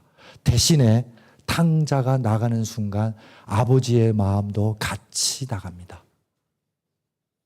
그걸 걱정이라 그래요. 마음을 그 집 나가는 아들한테 같이 묶어서 나갔다는 거죠. 그러면은 그 탕자가 돌아온 거는 아들이 돌아온 것도 기쁘지만 뭐가 돌아온 거예요?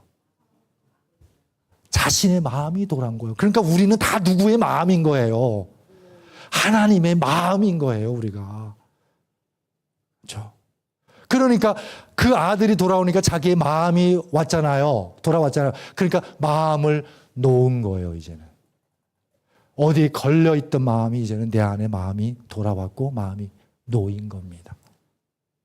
성령을 걱정하게 하지 말라가 그 얘기입니다.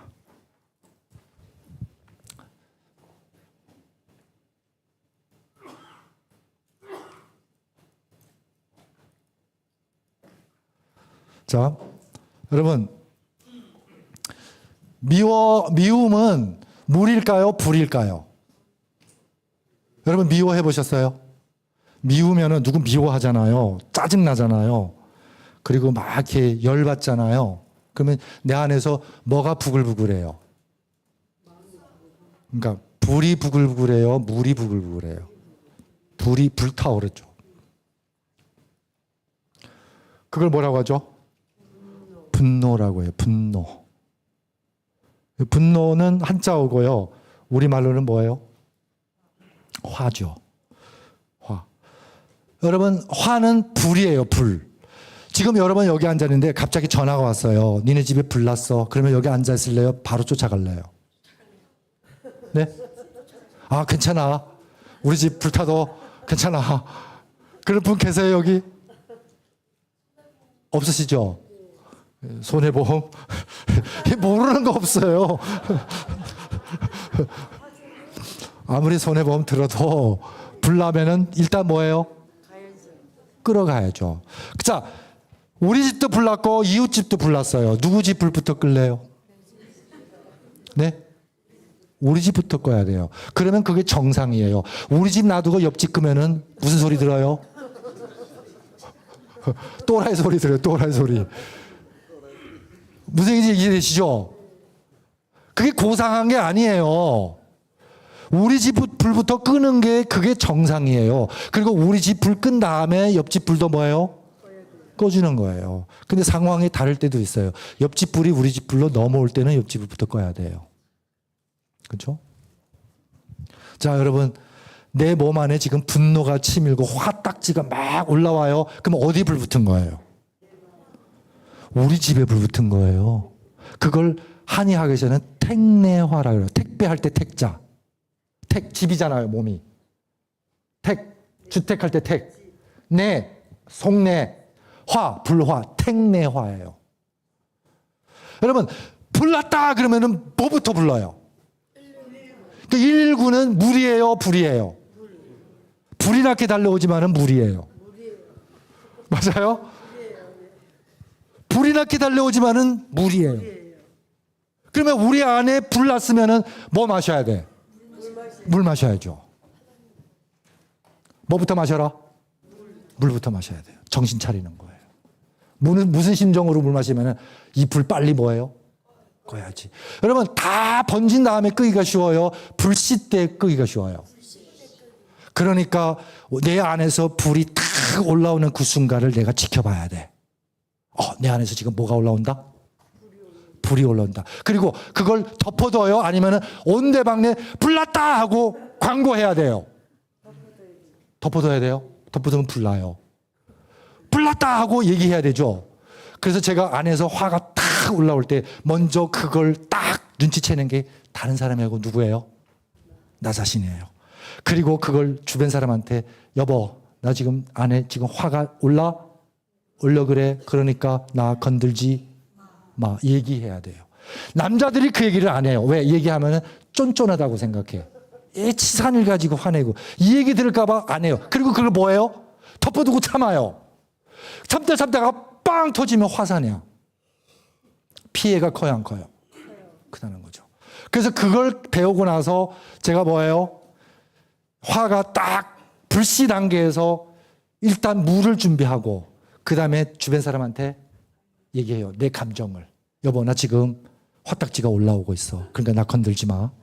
그리고 여러분 불을 끄려면 장작에 가까이 가야 돼요? 장작에서 떨어져야 돼요? 그래서 나 잠깐 나갔다 올게. 나가요. 아시겠죠? 나가요. 나가면서 뭐 마셔요? 물 마시면서 하늘 보면서 기도해요. 야 성철아 너 이거밖에 안 되냐? 너 이거밖에 안 되냐? 응? 하나님 열심히 믿었고 제 딴에는 도 닦았다고 자부하는 사람이 요만한 자극에 화딱지가 나고 요만한 자극에 펄펄 뛰고 요만한 자극에 그냥 이성을 잃고 네가 뭐냐? 아무것도 아닌 거예요. 하나님께 기도합니다. 그래서 화가 요 불씨가 꺼질 때까지 걸어요. 그러면 불씨 꺼지는 데 있어요 없어요? 장소가. 거기다가 표시해놔요. 4km밖에 표시해놨어요. 그 다음에 또 화나면 또 가요. 3km에서 꺼지면 발전한 거예요. 불이 뭐예요? 빨리 꺼진 거죠. 이제는 집 안 나가도 불이 꺼져요. 그러면은 도사에 조금 다가간 거예요. 아예 화가 안 나요. 그러면 도사예요. 그렇죠? 요즘 화를 옛날보다 안 내요. 왜요? 조금 스마트해졌거든요. 그거 뭐냐면 화내면 누구 손에다? 내 손에다. 그걸 안 거예요. 그래서 자꾸 화내면은요. 화 딱 올라오면은 여러분 보세요. 화가 딱 올라오면은 불화자잖아요. 요거 참으면 무슨 병이 되죠? 요걸 참으면 화병이라 그래요. 화병. 불로 인한 병이에요. 그러면 누가 요 화를 잘 참아요? 착한 사람, 안 착한 사람이요? 안 착한 사람은 버럭버럭 화내버려요. 다른 사람이 화상 입든 말든 신경 안 써요. 근데 착한 사람은 이 화 나갔다가는 다른 사람 화상 입을까봐 참아야 안 참아요. 근데 참는 동안 자기가 잿더미 된다는 거죠. 자기가. 그래서 착한 사람이 화병 걸리면은요, 여러분, 화가 겹치면 뭐가 되죠? 화가 겹치면 뭐가 되죠? 이게 염증이에요. 모든 염증의 근원은 다스려지지 않은 화예요. 그렇죠? 그래서 이렇게 초조하고 짜증나고 화잘내는 인간을 하나님께서 시냇가로 인도하십니다. 하나님의 말씀의 샘물로 적셔줍니다. 그렇죠? 그래서 저는 화날 때 말씀 읽으면은 샘물이 들어오는 것처럼 적셔주고 화가 사그러집니다. 그럴 때에 이 화 때문에 내가 조금 더 연단됐다는 그런 느낌을 받았을 때, 아, 내가 성장했구나. 그러면은 이 화는 뭐가 되죠?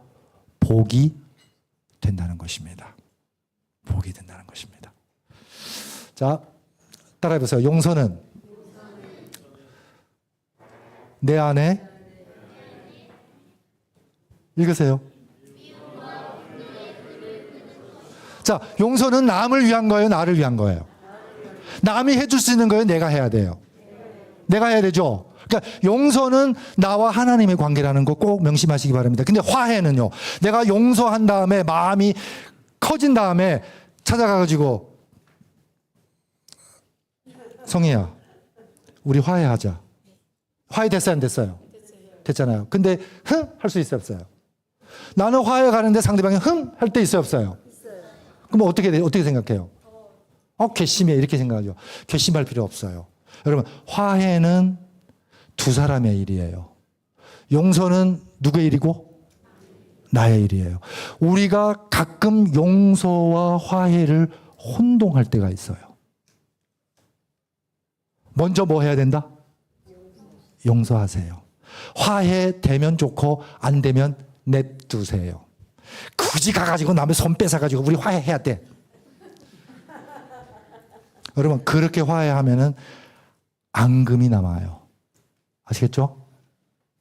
앙금이 남아요. 그러니까 억지로 하지 말라는 거죠, 화해는. 근데 용서는 억지로라도 해야 돼요. 왜요? 아니면 내가 타 죽으니까요. 집에 불은 끄고 싶으면 끄고 안 끄고 싶으면 안 끄는 불이 아니에요. 억지로라도 뭐 해야 돼요? 꺼야 돼요. 그걸 고전에서는 강서라 그래요. 강서. 억지로 용서하다. 억지로 불 끄다. 그렇죠? 자, 이제 마칠 시간이 됐습니다. 마지막 이야기 하나 하고 이거 다 생략하고요. 이거 다 생략할게요.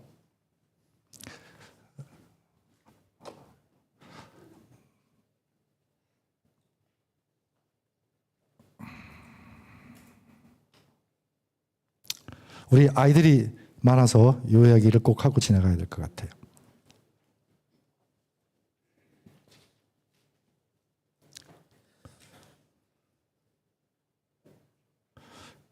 자, 잘 보입니까? 어떤 등반가가 아주 높은 낭떠러지에서 이따만한 알을 하나 주워왔어요. 둥지에서요. 집에 와가지고 밥 먹고 온 집 식구가 연구합니다. 이거 무슨 알인지. 큰아들은 엄마 이거 프라이 해줘. 둘째는 뭐 이거 삶아줘. 프라이 삶아서 엄마가 조용히 해. 닭장에 암탉에게 품어보자. 근데 암탉이 품어요, 안 품어요? 품으면서도 이상한 거야. 왜 이게 등치가 커 얘는? 근데 3칠 지난 다음에 한 놈이 부화된 거예요. 근데 엄마가 보기에도 지 새끼 안 닮았어요. 그렇죠? 이상해요. 근데 이 이상한 놈은 첫눈에 반한다고 하잖아요. 조류들은. 그러니까 닭을 쫓아다녀요, 안 쫓아다녀요? 닭이 날개짓하면 지도 날개짓하고, 닭이 목이 쪼면 지도 목이 쪼고. 그래서 닭장에서 닭처럼 살아요. 근데 웬일입니까? 2달 지나니까 이 녀석이 닭장에서 등치가 제일 큰 놈이 된 거예요. 힘도 제일 세요. 부리도 제일 날카로워. 그러니까 동생들, 막 형, 오빠 다 무서워해요, 안 무서워해요? 엄마 아빠도 막 그냥 얘 함부로 못해. 그러니까 닭장에 제일 편안한 둥지 누가 차지해요? 지 차지야. 그리고 맛있는 거 있으면 다 누구 몫이에요? 지 몫이에요. 그러니까 닭장에서 무슨 노릇? 왕 노릇. 킹이야, 킹. 그렇죠? 근데 이렇게 편안한 삶을 살고 있는 어느 날 하늘에서 큰 새가 날아다니는 거예요. 저 보이죠? 아, 이거 너무 빨리 왔네. 큰 새가 날아다니는 거예요. 부러운 거예요. 이 부러움이 어디서 왔는지 모르지만은 부러워요. 저 새처럼 한번 날았으면 좋겠다는 그 염원이 굴뚝 같은 거예요. 그렇죠? 근데 어느 날 이 새가 갑자기 닭장으로 내려오는 겁니다. 닭들은 다 무서워가지고 숨어요. 누구만은 오역함해요. 오세요 하고 이 닭장 속에 닭처럼 사는 이 이상한 새가요.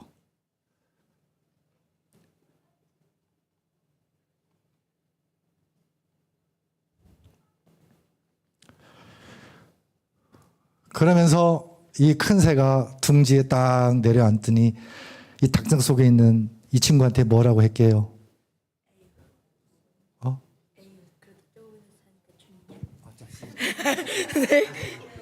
얘 때문에 아주 오늘 오후 분위기가 다 사는 것 같아요. 다시. 에휴 그런 데 사니까 좋냐? 나는 더 넓은 데 사는데 키읔. 큐까지. 너 만화책 많이 봤구나. 뭐라고 할게요? Hey, you follow me. 나를 따르라. 어디로 데려갔을 것 같아요? 오, 높은 데로요. 높은 데로 따라갑니다. 데려갑니다. 여러분, 높은 곳은 어떤 곳이에요? 절벽이잖아요. 여러분, 이스라엘 백성들이 출애굽할 때에 육로가 있습니까? 없습니까? 가나안까지 가는 육로가 있어요? 없어요? 있어요. 그 당시 시내 반도를 건너서 그러니까 팔레스타인 지역 들어가는 육로가 있었어요. 그래서 유대인들은 그 육로로 갈 채비를 다 한 거예요. 근데 하나님께서는 어디로 인도하셨다고요? 인간의 길이 끊긴 절벽으로 데리고 간 거예요. 왜요? 네. 절벽에서만이 비상이 가능하기 때문에요. 여러분, 아름다운 경치는 다 어디 있는지 아세요? 나야가라 폭포, 그랜드 캐니언, 장각의 아름다운 절경들이죠. 지구 위에. 다 절벽 위에 있어요. 여러분, 우리의 아파트, 우리의 직장, 우리의 회사, 그게 아니라고 편하지만 어쩌면 그게 뭐일 수도 있어요. 닭장일 수도 있어요. 근데 이집트에서 거지 같고 노예지만 그런 닭장 속에서 나름 편안한 삶을 살아왔던 유대인들, 하나님께서 어디로 이끄셨다고요? 절벽으로요. 낭떠러지로. 여기서 뭐 해야 돼? 여기서 뭐 해야 돼요? 비상해야죠. 비상. 비상하려면 뭐가 필요해요? 그래서 믿음이 필요한 거예요. 믿음은 뭐다? 날개예요. 그렇죠? 그러면 이 새가 한 번에 비상을 배워요? 아니면은 추락했다가 또 비상했다, 추락했다, 비상했다 반복해야 돼요. 반복해야 돼요. 그러니까 하늘 향해서 날개 펴서 비상하는 길에서 여러분, 우리가 한 번에 안 된다는 걸 알기 때문에 보혜사가 오신 거예요. 보는 지켜준다. 보호할 때 보자예요. 해는 뭐냐면 은혜 해자입니다. 사는 스승, 선생님이란 뜻이죠. 옆에서 우리를 하늘로 향해서 날개짓 할 수 있도록 지켜주고 보호해주고 가르쳐주는 분이 성령님이라는 것입니다. 자, 그래서 비상은 비상한 곳에서 시작된다. 애굽에서 광야로 비상하려면은 홍해를 앞둔 그 절벽이 필요했던 것입니다. 이제는 인간의 길이 절단된, 인간의 방도가 단절된 곳에서 이제는 오로지 하늘을 향해서 하나님, 저 절벽에 섰으니 이제는 당신이 나를 위해서 능력을 펼칠 때입니다. 그때 기적이 나타나는 겁니다. 왜 우리 신앙에 기적이 없는지 아세요? 우리는 한 번도 우리를 절벽에 두지 않았기 때문에 그렇습니다. 그냥 안일한 곳, 편안한 곳, 안전빵, 취직도 안전빵, 대학 입시도 안전빵, 신앙도 안전빵. 그러니까 그냥 밋밋해요. 닭장 속에 살며. 다 있는데 유독 하늘만 잃어버렸어요. 하늘 백성이 이 땅에서 다 가진 것처럼 살지만은 유독 하늘을 잃고 살아난 거죠. 그래서 이 습자 보세요. 습자 위에 깃털 우자가 보입니까? 안 보입니까? 깃털 우자가 보이죠. 새끼의 털은 하얘요. 그래서 비상을 배우는 거죠. 거듭거듭 실수를 통해서요. 그러면은 여러분, 이 새는 본래 날 줄 모르는데 연습을 통해서 날 수 있게 된 거예요? 아니면은 날 수 있는 본능이 있었던 거예요? 그러면은 어디서 그 본능이 깨워진 겁니까? 어디서요? 닭장 속에서요? 아니면 절벽에서요? 절벽에서 그 큰 새의 인도에 따라서 뛰어내렸을 때, 맡기고 뛰어내렸을 때 그 본능이 깨어지는 겁니까? 그 능력이 깨어지는 거죠. 깨어나는 겁니다. 우리 안에 하나님께서 얼마나 많은 능력을, 우리 아이들 안에 얼마나 많은 능력들을 잠재시켜놨는지 우리는 압니까? 몰라요. 근데 우리는 그 능력을 깨울 생각을 안 하고 자꾸 인간의 지식만 갖다가 집어 넣으려고 하는 거죠. 집어 넣으면 넣을수록 하나님의 그 계획은, 하나님의 그 프로그램은 인간의 지식에 덮어진다는 겁니다. 덮어진다는 거죠. 그래서 제가 이걸 깨닫고 정말 우리 자녀의 진정한 교육은 그들에게 이거 배워라 저거 배워라가 아니고 너 안에 이미 이거 있어. 이걸 끄집어내. 그러려면 어떻게 해야 돼요? 네, 절벽에 세워야죠. 교회에 침례 받은 지 얼마 안 되는 분한테 제가 집사하면 어떻겠느냐고 했어요. 그랬더니 안 한대요. 이유는 그랬더니 능력이 안 된대요. 여러분 그렇게 사양하고 주저앉잖아요. 그러면은 있는 능력도 그냥 잠잠해져요. 근데 그래 하나님이 나를 집사라는 절벽에다가 세우셨네요. 오케이 순종합니다. 그러면은 능력이 나올까 안 나올까요? 그걸 기대하시라는 거죠. 재미있어요. 그렇죠? 그러니까 신앙은 끊임없이 깨고 나가고 절벽 위에서 하나님이 내 안에 어떤 계획을 두셨는지 그게 궁금해지고 그게 신기하고 그 능력이 깨어날 때마다 새롭게 거듭난 내가 낯설고 반갑고 그래서 그런 나를 더 만나고 싶은 거예요. 그게 신기한 삶이죠. 신기한 삶. 변화.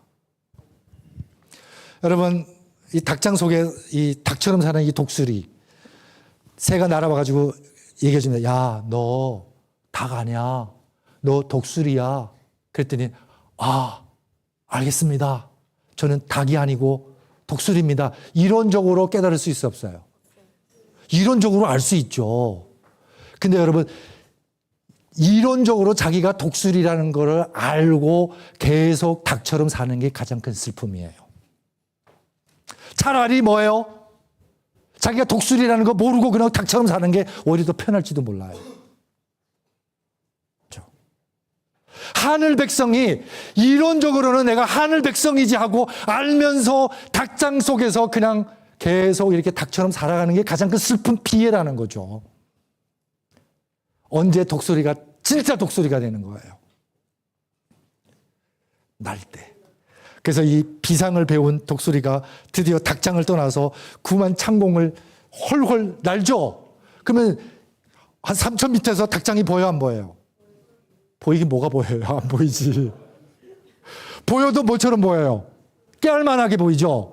그러면은 구만 창공을 나는 독수리가 이렇게 생각해요. 낮에는 하늘 날고 저녁에는 닭장 가서 자야지. 그럴까요? 여러분 그럴까요? 여러분 하늘을 나는 백성은 이 세상이 하찮아져요. 여러분 이게 우리가 세상 사는 배짱이에요. 이런 배짱 없이 이 세상에서 살면은요. 여러분 우리는 어디 가도 막혀요. 왜? 세상 사람들은 맘 놓고 욕심 부리잖아요. 안 그래요? 수단 방법 가려요 안 가려요? 안 가리잖아요. 근데 우리는 욕심 부리고 싶은데 누구 눈치도 봐야 돼. 하나님 눈치도 봐야 되고 교회 눈치도 봐야 되고 또 세상 사람하고도 지기 싫고 그러니까 우리가 더 무겁다는 거죠. 그렇죠? 이제는 뭐 할 때라고요? 비상할 때. 그래서 진리를 깨달을진저 진리가 너희를 뭐하게 하리라? 그 우리가 예수님을 통해서 깨달은 진리가 뭐죠? 우리는 이 세상 닭장에서 사는 닭이 아니고 영원한 하늘나라를 하나님과 예수님과 함께 더불어 영원히 날개짓할 하늘 백성이라는 걸 깨닫게 해준 겁니다. 그럼 이 땅에 사는 이유가 뭘까요, 우리는? 이 땅에 사는 이유는 딱 하나예요. 아직도 닭장에서 닭인 줄 알고 사는 사람들한테 가서 Hey, you! 닭 아니야. 그렇죠? Follow me. Follow Jesus. 예수님을 따르라. 그러면은 내가 예수님을 따라서 자유를 얻고 영원한 하늘나라를 비상하는 이 자유의 영혼의 주인공이 된 것처럼 너도 그렇게 될 수 있다라는 것을 우리 자녀에게 가르쳐주고 안 믿는 남편, 안 믿는 가족에게 가르쳐주는 거죠. 그게 우리의 삶이 아닐까 저는 생각해 봅니다. 화두는 접겠습니다. 이제는 시간이 조금 남았으니까 증문즉답 시간. 네가 저기 마이크 서비스 해. 알았지? 너도 마이크 서비스. 손 들면 마이크 전달. 오케이. 증문즉답 시간. 어제 오늘 마음 우리 뭐죠? 여름 마음 다스리는 지혜 힐링 캠프 통해서 소감 말씀하셔도 되고 깨달은 거 말씀하셔도 되고 질문하셔도 되고. 예, 여기. 네, 목사님께서 좋은 말씀 감사합니다. 근데 목사님께서요, 무조건 용서, 770번도 용서하라고 말씀하셨고, 우리는 하나님께서는 저희들은 하나님의 자녀이기 때문에 용서하실 수 있다. 저도 우리 자식들이 100번, 1000번 잘못해도 내 친자식은 용서할 수가 있어요. 그와 마찬가지로 하나님께서도 용서를 하실 수 있어요. 그런데 중요한 건 뭐냐면 이제 며느리도 내 자식이 아니고 또 우리 교인들도 다 같은 내 핏줄이 섞인 사람은 우리가 하나님의 말씀으로 비춰봤을 때 다 같은 형제라고 얘기는 하시지만 남남지간이라고 우리가 생각하잖아요. 그랬을 때는 우리가 이번 공과에 지난 공과에도 배웠는데 말이 지금 이번 공과에서 말하는 것이 가장 중요하다 그랬어요. 말로다가 사람을 셋을 죽일 수도 있고 또 푸틴 대통령 같은 경우는 말 한마디로 정말 전쟁에 이르게까지 하잖아요. 그런데 남이 나에게 상처를 줬을 때는 770번을 정말 용서하라 그러셨는데 제가 용서 못하는 그런 좀 이런 게 있어가지고 그런데 그걸 어떻게 남남지간이라고 생각한다면 어떻게 용서를 해야 되나 이런 게 질문입니다. 되게 현실적인 질문이에요. 공감하십니까? 공감하시죠? 그래서 저는 적어도 자기 자신한테도 남한테도 모든 사람을 사랑하라고 말 못하겠어요. 왜? 내가 모든 사람을 사랑 못해요. 그래서 저는 생각을 바꿨어요. 그 누구도 나는 모든 사람을 사랑 못하지만 그 누구도 미워하지 않을 수는 있다. 모든 사람을 사랑하려면 내가 그만큼 능력이 있어야 돼요. 근데 그 능력이 없어요. 근데 나는 그 누구도 미워 안 할 수는 있어요. 뭐만 바꾸면? 마음만 바꾸면. 그러니까 용서까지 가려고 하지 마세요, 집사님. 일단 내 안에 나를 괴롭히는 미움의 불부터 뭐 하자? 끄고 보자. 내가 살아야 되니까. 제가 한 간증을 할게요. 그것이 계속 지속됐을 때 그거는 어떠한 아직, 계기에 의해서 그거는 아직 진리의 물줄기가 덜 들어와서 그래요. 물과 불의 조화가 아직 안 이루어졌다는 거죠. 그렇죠? 제가 간증 하나 할게요. 어떤 변호사분이신데 이혼을 했어요. 딸 3살 때. 그러니까 자기 인생이 한순간에 엉망이 됐다고 생각하는 거예요. 그래서 누구를 미워하죠? 자기 인생을 이렇게 만든 그 왼수를 미워하는 거예요. 이제 변호사니까 바쁘잖아요. 그 애를 기숙사에다가 맡기고 그러니까 딸하고 소통이 돼야 안 돼요. 그 딸이 크면서 아빠랑 친한 거예요. 딸은 지랑 같이 지가 양육했는데 누구랑 친하다고요? 아빠랑 친한 거예요. 그러니까 그게 속상해요, 안 해요? 속상하잖아. 그러니까 딸하고도 티격이에요. 너무 괴로운 거예요. 근데 말씀 듣다가 용서 얘기 듣다가 하루는 갑자기 예배 끝나자마자 눈이 반짝반짝 빛나면서 걸어 나오는 거예요. 그럼 제 손을 덥석 잡더니 목사님, 저 전 남편 찾아가가지고 용서한다고 말하고 싶어요. 그럼 어떻게 말할 건데? 그랬더니 전에는 내가 다 당신 잘못이고 당신을 미워하는데 나도 잘못이 있다라고 얘기하고 싶대요. 그래서 좋다, 얘기하라. 갔어요. 여러분, 이 정도 깨우치고 갔으면은 어때요? 많이 업그레이드 된 거죠. 근데 돌아왔는데 결과가 궁금해가지고 물어봤더니 기가 팍 죽어가지고 온 거예요. 가가지고 여보 아니지, 아무개, 내가 당신을 지금까지 미워했는데 나도 잘못 있어. 그랬더니 남편이 야, 당신 진짜 경지가 높다. 어떻게 이렇게 고상한 고백을 할 수 이렇게 얘기를 했는데, 야 바보야, 나 너 잊어버린 지 오래됐어. 너 아직도 나 기억하고 사니? 된통 맞은 거예요. 이 남편은 이혼하고 벌써 뭐예요? 새 가정 꾸려가지고 알콩달콩 잘 살고 있는 거예요. 누구만 그냥 지옥에서 지가 켜놓은 지옥의 불에서 스스로 지글지글 볶고 있었던 거예요. 근데 그렇게 남편을 미워하고 있는 사실을 남편이 알아요, 몰라요? 그게 더 억울한 거예요. 그렇게 미워했으면 남편이 좀 꼬라 박아야 될 거 아니에요. 근데 떵떵거리면서 잘 살아요, 못 살아요? 그게 더 괘씸한 거예요. 누구만 계속 괴로웠던 거예요. 그러면서 남편이 딱 해준 얘기가 뭔지 아세요? 너도 행복하게 잘 살아봐. 내가 원하는 게 그거야. 한참 멍 때리더니 결심을 하더라고요. 무슨 결심했게요? 목사님, 저 오늘부터 누구보다도 더 뭐예요? 행복하게 살 겁니다. 행복하게 살겠대요. 그랬더니 한 1년 지나서 찾아왔어요. 목사님, 저 편에서 그만뒀어요. 왜요? 그랬더니 저를 제 삶 속에서 저를 제일 기쁘게 하는 일이 남을 위해서 변화하는 일이 아니고 하나님의 말씀을 전하는 일입니다. 저 전도사가 되겠습니다. 그래서 교회 없는 곳에 가서 개척하겠습니다. 그러면 뭐 먹고 살래? 그랬더니 뭐 부업으로 변호사 하지 뭐요. 변호사가 뭐가 됐다고요? 부업이 된 거예요. 행복하게 살았을까요? 행복하게 살았죠.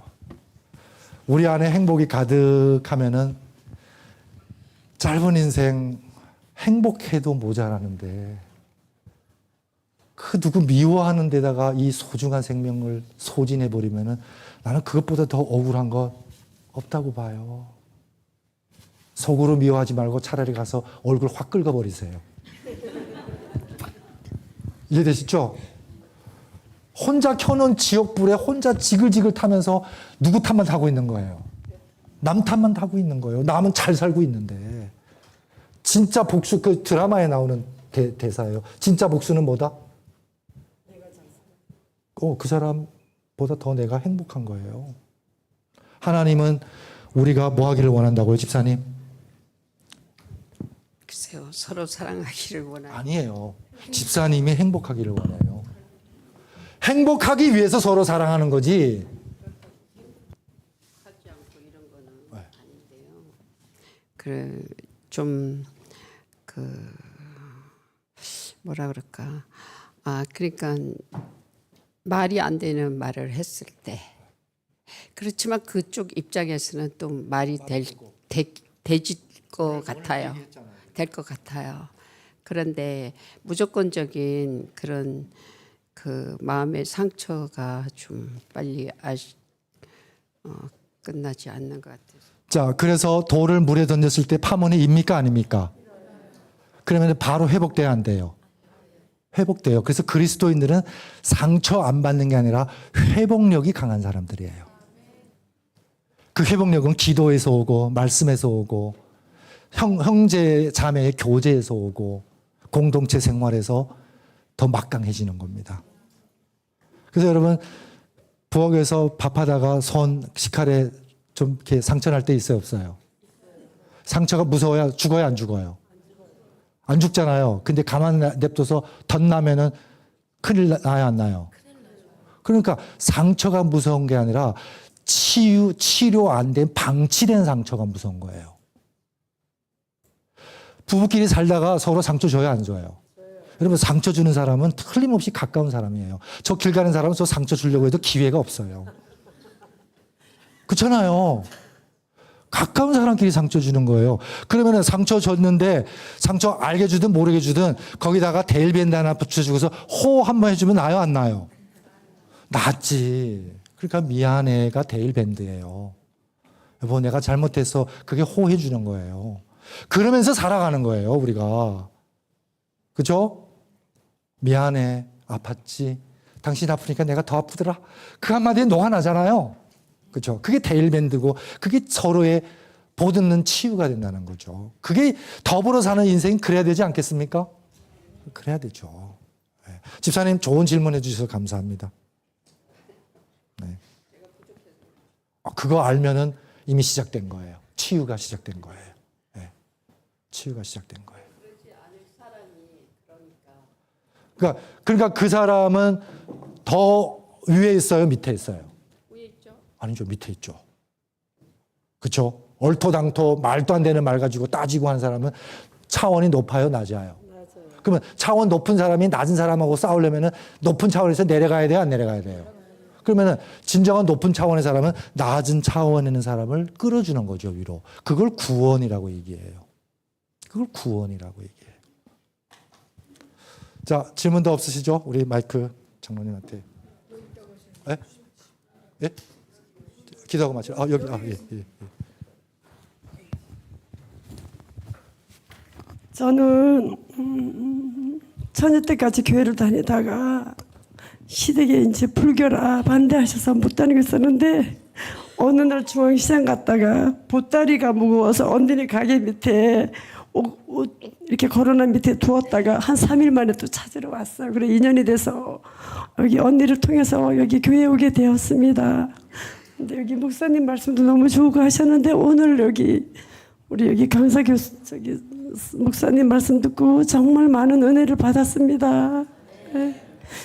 사실은 저희 남편이 작년에 쓰러져가지고 기저귀 차고 지금 15개월째 기저귀 타고 누워 있어요.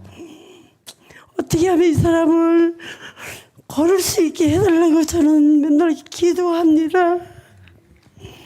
예수님이 안진뱅이도 살리시고 눈봉사도 살리시고 눈뜨게 하시고 다 하셨는데 저희 남편 좀 걸어다닐 수 있게 그것만 기도합니다. 아멘. 사실은 저희 남편이 제가 농사지고 한 40년을 같이 살았는데 무슨 계기인지 모르겠지만 변호사를 2번이나 사가지고 저를 이혼시켰습니다.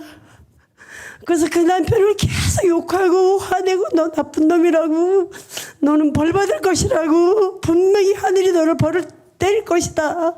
그런 마음으로 살았어요. 그런 마음으로 살았는데 그 사람이 저리 쓰러지고 나니까 나 때문이라는 생각이 들어서 내가 죄인이구나. 내가 이 사람을 제대로 구원하지 못하고 제대로 인도하지 못했기 때문에 이 사람이 나를 버리지 않았나. 그런 생각에 가슴이 많이 아픕니다. 그래서 항상 나 같은 죄인 살리신 그 노래를 많이 그 찬송을 하고 합니다. 여기 언니를 통해서 보따리 갖다가 버린 그 언니가 나를 이렇게 여기 인도해 주셔서 오늘의 여기 목사님 만나서 너무 감사합니다. 네. 우리 집사님 항상 집회 때 앞자리에 앉아서 그 분홍색 스카프가 아주 예쁘고 이렇게 겉보기에는 정말 빛나지만 우리 모두에게 사실은 다 이런 아픔을 안고 산다고 저는 봐요. 그러니까 다 동병상련입니다. 그래서 타이타닉이 침몰하는 순간 제일 감동의 순간이 언제냐면 살려달라고 비명하는 그 아수라장에서 그 챔버 오케스트라들이 마지막 찬송가를 연주할 때예요. 여러분 죽음 앞에서도 그렇게 낙천적이고 낭만할 수 있는 게 신앙이고 믿음입니다. 그렇죠? 집사님이 그냥 아유 하늘이 천불 줬으면 좋겠다 해서 벌 받은 게 아니에요. 그 벌은 내가 저주해서 저 사람이 벌 받는 우리 능력은 우리한테 없어요. 그런 능력 있으면은요 우리 왼수 덩어리를 다 죽었어. 뭔 말인지 아시죠? 내가 미워하는 사람 저 사람 그냥 나가서 그냥 차에 그냥 쾅 하고 죽어라.